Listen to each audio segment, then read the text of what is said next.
I stopped doing late night appliance deliveries after sometimes happened outside Jackson, Mississippi in November of 2021. It was not even my real job. During the day, I worked maintenance at an apartment complex near Clinton, and on weekends, I helped a used appliance warehouse called Metro Wholesale Outlet.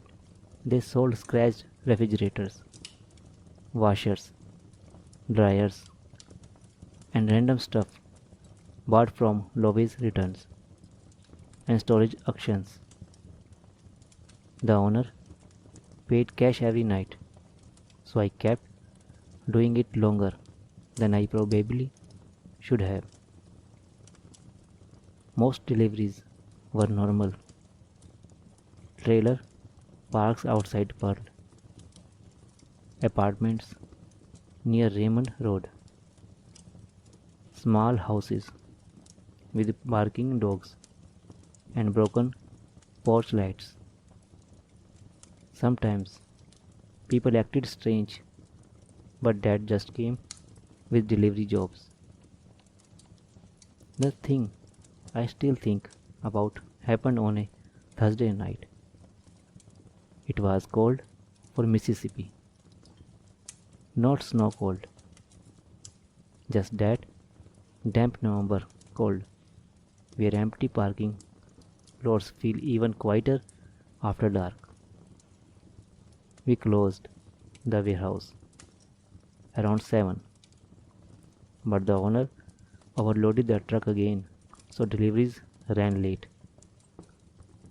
My coworker Devin was supposed to help me finish the route, but his girlfriend picked him up after they got into some argument over the phone. So I ended up alone for the last two stops. The final delivery was somewhere south of Jackson near Terry Road, close to where the city slowly turns into woods and scattered trailer parks. I remember stopping at the Chevron near McDowell Road because my phone battery was at 12%. I bought one of those cheap gas station chargers hanging near counter that barely work. The cashier was watching college football on a tiny television mounting above the cigarette shelves. Nobody else was inside except a guy buying beer and lottery tickets. While sitting in the parking lot, I checked the invoice again. The address looked incomplete. Old Pine View Apartments, Building C. That was it. No apartment number. I called the customer twice while sitting there. Both calls went straight to voicemail. Normally, I would have told the owner I could not complete the delivery, but he was already irritated because two refrigerators got scratched earlier that week, and somehow everything always became somebody else's fault. I figured I would at least drive there and see if somebody was waiting outside. The apartment complex was maybe 15 minutes farther south. You had to turn off Terry Road onto this cracked side road that passed a closed daycare and an abandoned church chicken with plywood over the windows. My GPS kept rerouting because of road construction near one of the intersections. I almost missed the entrance because the apartment sign was barely visible. Half the letters were burned out. It only said Pine Apps. The complex itself looked almost empty, not abandoned exactly, just quiet in a way that felt wrong, like people technically lived there, but nobody wanted to be outside after dark. A few porch lights were on. One balcony had Christmas lights hanging even though it was still early November. There were maybe 6 or 7 cars total in the entire parking lot.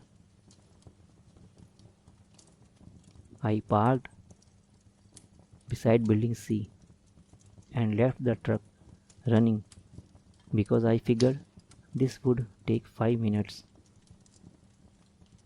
Nobody was outside. I checked the invoice again. Still no apartment number. So I called the customer one more time. This time somebody answered immediately. But they did not say hello. At first, I only heard movement, shuffling sounds. Then a quiet male voice said, "You made it?" I said, "Yeah, I am outside building C. I need the apartment number."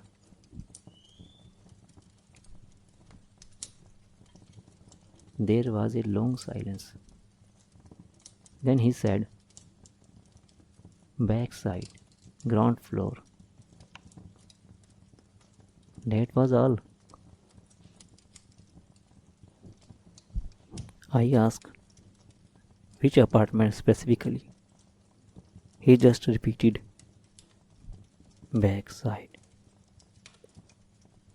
Then the call disconnected. I should have left right there, honestly. But when you do delivery work long enough, people acting strange on the phone stops feeling unusual, especially late at night. So I grabbed the dolly and walked behind building C. The backside of the building faced thick woods, no fence or anything, just trees, maybe 30 feet behind the apartments. There were 4 ground floor units back there. None had visible numbers. Half the exterior lights were burned out. One apartment door was slightly open. Not fully open. Maybe 3 inches. Light was coming from inside. I remember standing there thinking maybe they saw me walking around the building and opened the door for the delivery. So I knocked lightly and said, "Delivery?" Nothing. Then from somewhere deeper inside the apartment, not near the door, but farther back, somebody quietly said, "Bring it in." The voice sounding strange somehow, not threatening, more distracted, like they were talking to somebody else and not really focused on me. I pushed the door open farther. The apartment smelled strange immediately. Not rotten exactly, more like mildew mixed with cigarette smoke and something metallic underneath. The living room barely had furniture, just a recliner, an unplugged television sitting on the floor. and stacks of bottled water against one wall. No decoration, no family photos, nothing that made the place feel normal. And what stood out most was how quiet it was. Usually, apartments have background noise, televisions, dogs barking, neighbors arguing, traffic outside, something.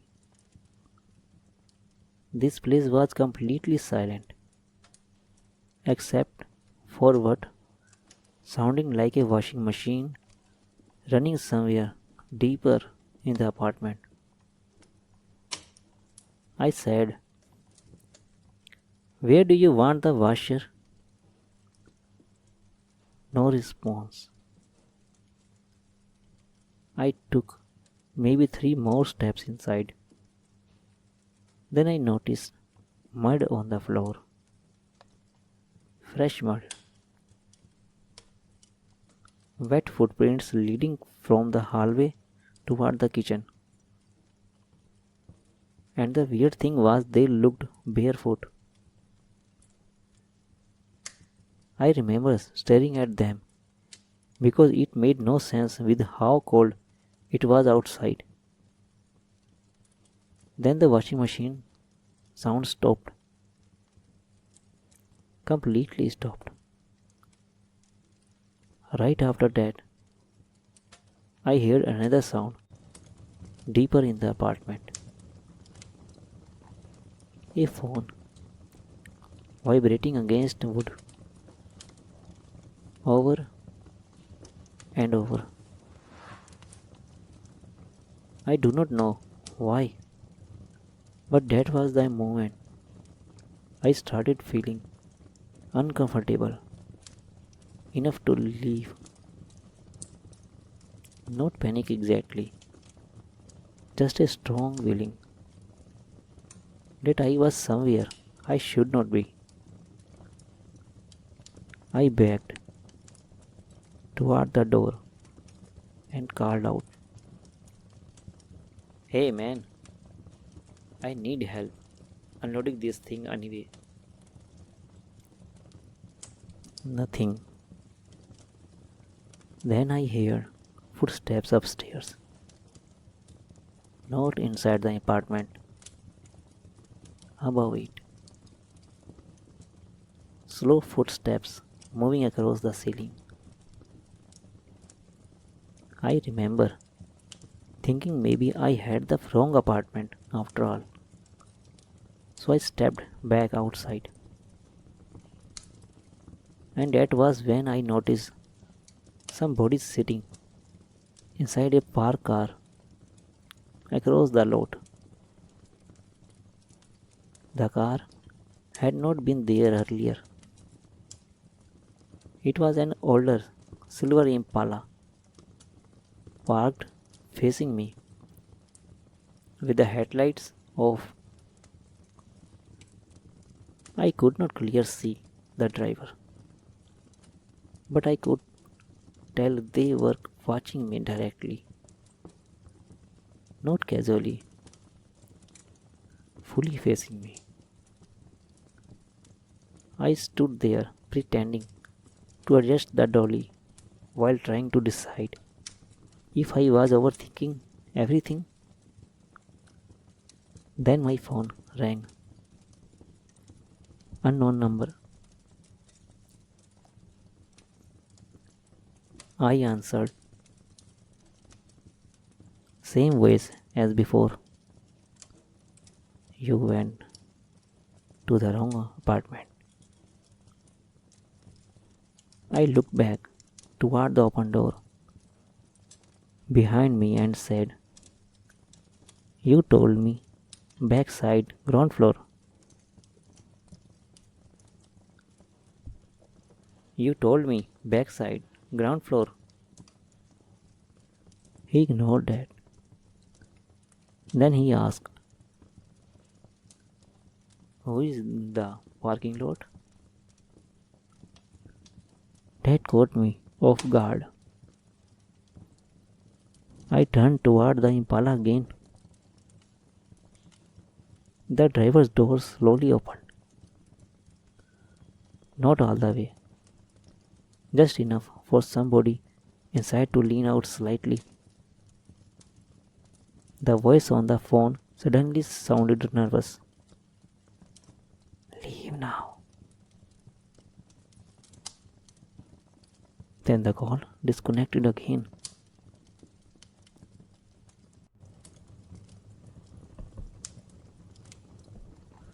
At that point, I stopped caring about the delivery completely.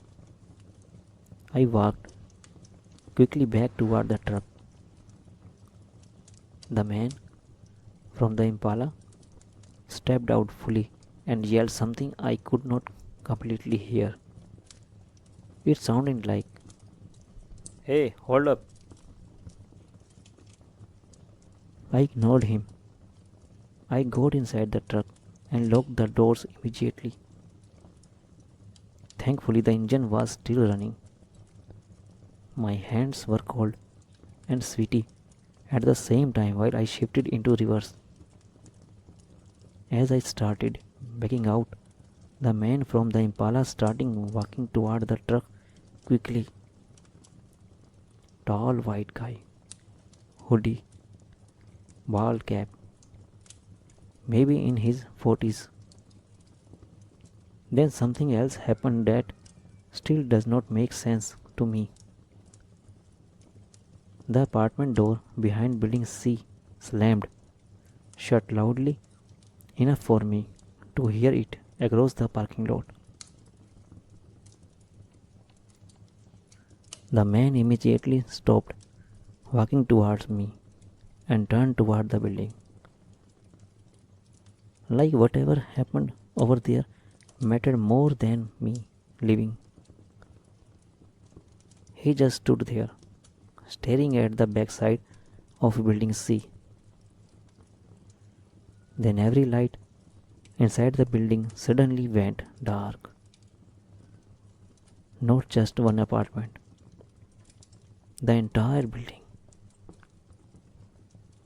I drove out of there immediately. Honestly, I mostly felt confused during the drive back toward Jackson. I kept trying to rationalize everything. Maybe it was some domestic situation, maybe drug activity,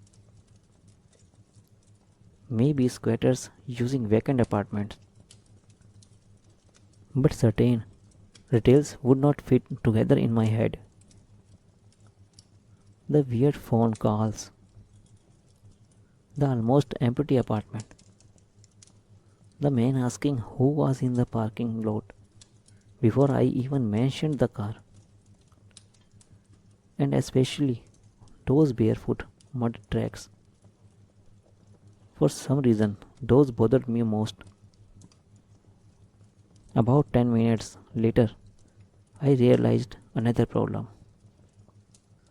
The washer and dryer were still in the truck. Whoever ordered them never even came outside. I pulled into a Taco Bell near Interstate 55 so I could calm down for a minute and call the owner. The drive through line was strangely long for almost midnight. I remember some teenager in front of me had a giant white windshield decal that said locally hated. Random details stick in your memory after stressful situations. I called the owner and just told him nobody properly answered at the address. I did not explain the rest because even saying it out loud sounded ridiculous. He got irritated and told me to bring the appliances back in the morning. That should have been the end of it. But about 20 minutes later, while driving near Bairam, my phone rang again. Unknown number again. I almost ignored it, but answered anyway. At first, there was no voice, only breathing. Then, eventually, the same man quietly asked, "You talked to him?" I said, "Who is this?" He ignored me again.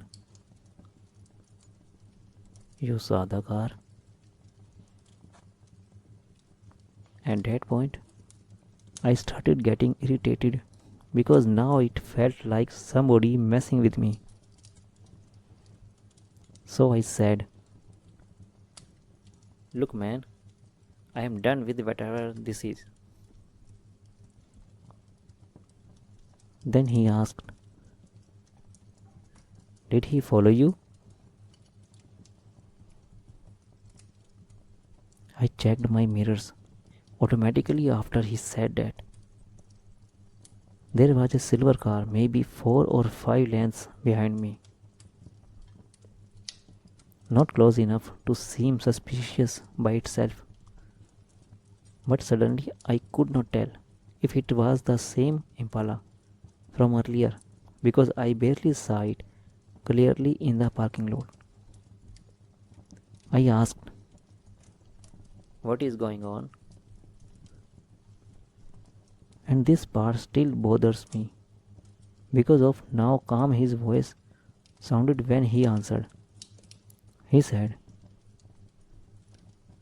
"I think you were supposed to bring the truck tomorrow." Then the line disconnected. I pulled into a marathon gas station because I genuinely started feeling paranoid after that. The silver car drove past without slowing down. I watched it through the windshield while parked at the pump. It kept driving normally and disappeared down the road. So I convinced myself I was making connections that were not there. I went home. At the time I lived in a duplex off Seville Road, quiet area mostly. And honestly, I probably would have forgotten the entire thing eventually, if not for what happened the next morning. I got to the appliance warehouse around 9. The owner was already outside, smoking beside the loading bay. Before I even got out of my car, he said, "Police were here looking for you." That sentence immediately made my stomach drop. Apparently, deputies responded to Old Pine View apartments around 3 in the morning after somebody reported a disturbance. The owner did not know details, just that officers saw the company name on our truck from security footage and wanted to ask questions about the delivery. One of the deputies came back later that morning while I was unloading the washer and dryer. He looked exhausted more than anything else. Not aggressive, just tired. He asked basic questions first: what time I arrived, whether I entered any apartment, whether I spoke to anyone. I told him most of it except the second phone call while driving home because by then I already felt stupid explaining any of this. Then he asked something specific that caught me completely off guard. He said, "Did you see a woman anywhere near building C?" I told him no. Then he asked if I noticed a silver impala in the parking lot. I said yes immediately. The deputy looked at his partner for a second after I answered. Just one of those quick looks people exchange when something matches up. I asked what happened. The deputy hesitated before answering. Then he said there had been reports over the previous few weeks about somebody using vacant apartments inside that complex, not living there exactly, more like showing up randomly. Residents reported hearing movement inside empty units late at night. One tenant complained lights kept turning on inside apartments that supposedly had no electricity anymore. Another resident reported a woman knocking on doors around 2 in the morning asking for help, but deputies never found her. Then he mentioned the apartment I entered. According to him, the unit was completely empty when officers checked it. No recliner, no bottled water, nothing. And according to the deputy, electricity to that apartment had been shut off for almost 3 months. I immediately said, "No, that is impossible," because I knew what I saw. The deputy just shrugged slightly like he had already heard confusing stories all night. Then, before leaving, he asked me one last question. When the customer answered the phone, did he sound out of breath? That question hit me strangely because I suddenly remembered the shuffling noises before the man first spoke. I told him maybe. I was not sure. The deputy nodded slowly and left without explaining why he asked. A few days later, I drove back near the complex during daylight because part of me needed to see the place again. The entrance was blocked with Orange County barricades. There were 4 sheriff vehicles parked near Building C. I did not stop. I just kept driving. For weeks afterward, I searched online trying to find news, reports, or arrests connected to the apartments, but I never found anything useful. Mostly old complaints about crime and code violations. Nothing about missing people or investigations. The strangest part came months later while cleaning out the truck. I found the original delivery invoice folded under the passenger seat. And that was when I noticed something I somehow missed that night. The customer phone number on the receipt only had 6 digits, not 7. Like part of the number had been cut off when it printed. I showed it to the owner once and he swore the number looked normal earlier that evening when he processed the order. Maybe the printer messed up? I do not know. But there is one thing that still bothers me more than anything else. The deputies said the apartment was completely empty. No furniture, no lights, no running appliances.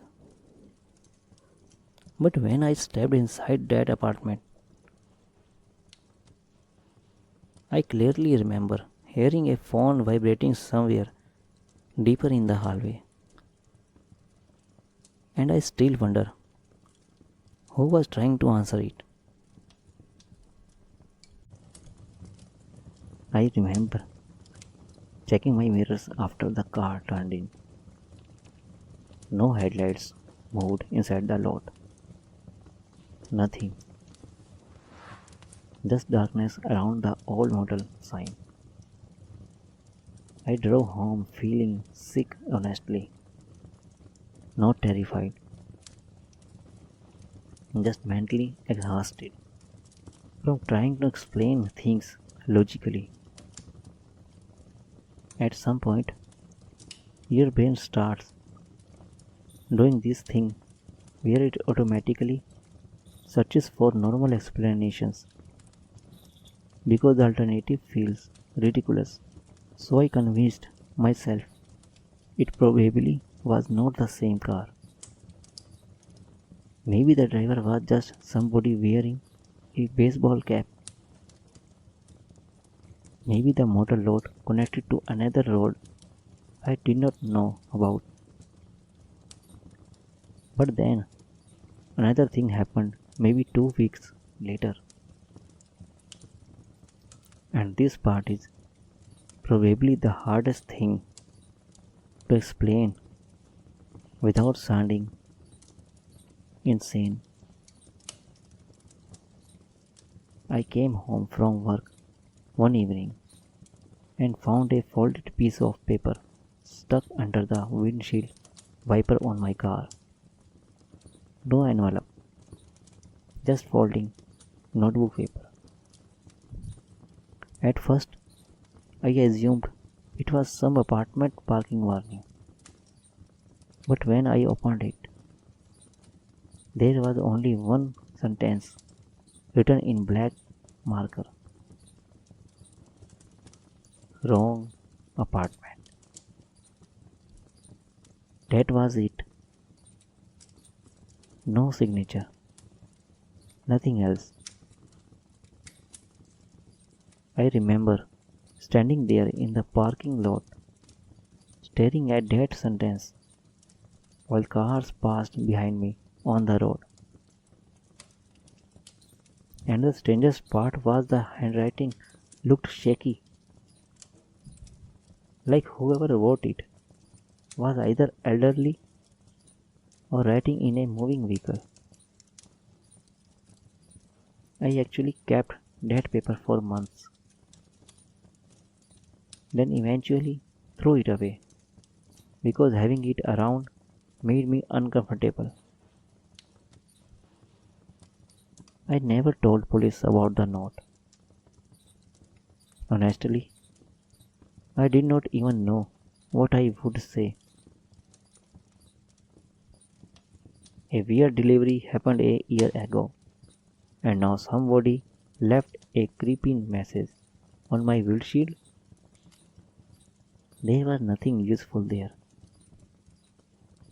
But after that, I started noticing something else. I became weirdly aware of apartment complexes at night, especially older ones. You would drive past places with half the lights burned out and suddenly wonder how many empty units actually were not empty. How many people were staying inside places where they technically should not have been. How many strangers moved through buildings without residents noticing. because that was the thing deputies kept mentioning when they talked about Pine View. People there mostly minded their own business. Nobody really questioned unfamiliar cars. Nobody questioned lights turning on occasionally. And apparently half the units were vacant anyway because the property was getting shut down slowly, which meant somebody could probably move around there for weeks without attracting much attention. That idea bothered me more than anything supernatural ever could. Just the thoughts of somebody quietly existing around people without ever fully being noticed, especially in places everybody already avoids after dark. Around early 2024, I finally looked up Pine View Apartments again online. The property had been demolished, completely gone. There was a satellite image showing empty dirt where building C used to be, and honestly, that should have made me feel better. But it did not, because I still think about one detail sometimes that never made sense. The deputy asking whether the man on the phone sounding out of breath. At the time, I assumed maybe officers were looking for somebody injured or hiding. But later, I started wondering if he asked because somebody else had reported hearing breathing over the phone too. Like maybe deputies already knew about those calls before I ever showed up there. I do not know, and I probably never will. But every once in a while, usually late at night, at gas stations or empty parking lots, I still catch myself looking for that silver Impala, especially older ones with tinted back windows, because part of me still feels like I accidentally interrupted something that night, something already happening before I arrived there, something I was never supposed to walk into. And honestly, I still avoid Terry Road after dark whenever I drive through Jackson.